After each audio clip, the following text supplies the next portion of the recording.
আসসালামু আলাইকুম প্রিয় শিক্ষার্থীরা, আজকের এই ক্লাসে আমি আলোচনা করব ষষ্ঠ শ্রেণীর বাংলা বইয়ের তৃতীয় অধ্যায় থেকে 21 নম্বর পৃষ্ঠাটি নিয়ে। শিক্ষার্থীরা 21 নম্বর পৃষ্ঠারে দেওয়া আছে বিশেষ্য। আমরা বিশেষ্য সম্পর্কে এ পাঠে জানতে পারবো।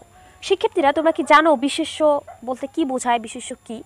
বিশেষ্য বলতে বোঝায় কোনো কিছুর নামকে। কোনো কিছুর নাম বলতে হতে পারে মানুষের নাম, হতে পারে কোনো পশুর নাম, হতে পারে কোনো কাজের নাম, হতে পারে কোনো প্রতিষ্ঠান বা কোনো রাস্তাঘাট বা কোনো শহরের নাম বা স্থানের নাম, ঠিক আছে? হতে পারে কোনো কবির নাম বা হতে পারে কোনো কাব্যের নাম, কোনো গুণের নাম বা কোনো দোষের নাম। যে কোনো নামই বোঝাক না কেন সেটা হবে বিশেষ্য। তো এখানে দেওয়াই আছে বাক্যে যেসব শব্দ দিয়ে কোনো নাম বোঝায় সেগুলোকে বিশেষ্য বলে। আমরা যখন একটি বাক্য পড়ি সেখানে যদি কোনো নাম বোঝায়, সেই বাক্যে যদি নামবাচক কোনো শব্দ থাকে তাহলে সেটি হচ্ছে বিশেষ্য।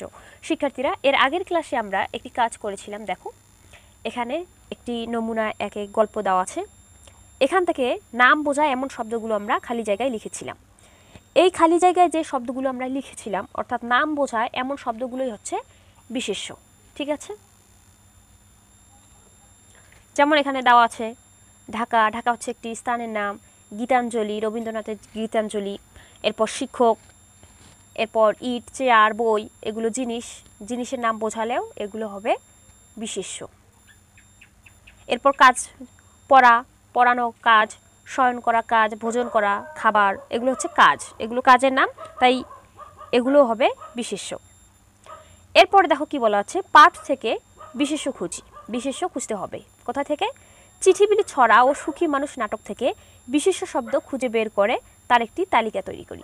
শিক্ষার্থীরা, চিঠিবিলি ছড়া এবং সুখী মানুষ নাটক এ দুটি তোমরা নিশ্চয়ই পড়েছো।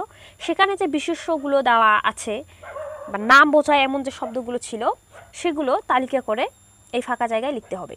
তো এখানে দুইটি ফাঁকা ঘর দেখতে পাচ্ছি বিশেষ্য শব্দ লেখার জন্য। দেখো কি বলা হয়েছে, চিঠিবিলি থেকে পাওয়া। চিঠিবিলি যে ছড়াটি রয়েছে সেখান থেকে যে বিশেষ্য পদগুলো আমরা পাবো সেগুলো এই ঘরে লিখতে হবে। এবং সুখী মানুষ যে নাটক আছে সেই নাটক থেকে যে নামবাচক শব্দ বা বিশেষ্যগুলো রয়েছে সেগুলো আমরা এই ঘরে লিখব।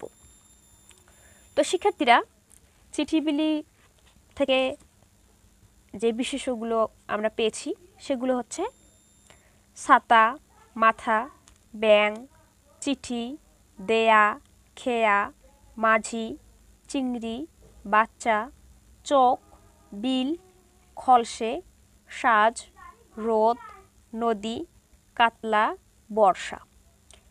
এই শব্দগুলো আমরা চিঠিবিলি ছড়া থেকে পেয়েছি, যেগুলো বিশেষ্য শব্দ বা নাম বোঝায় এমন শব্দ। এরপরে আছে সুখী মানুষ থেকে পাওয়া। সুখী মানুষ নাটক তোমরা নিশ্চয়ই পড়েছো। সেখানে নামবাচক শব্দ বা নাম বোঝায় এমন শব্দ বা বিশেষ্য শব্দগুলো এই ঘরে লিখতে হবে।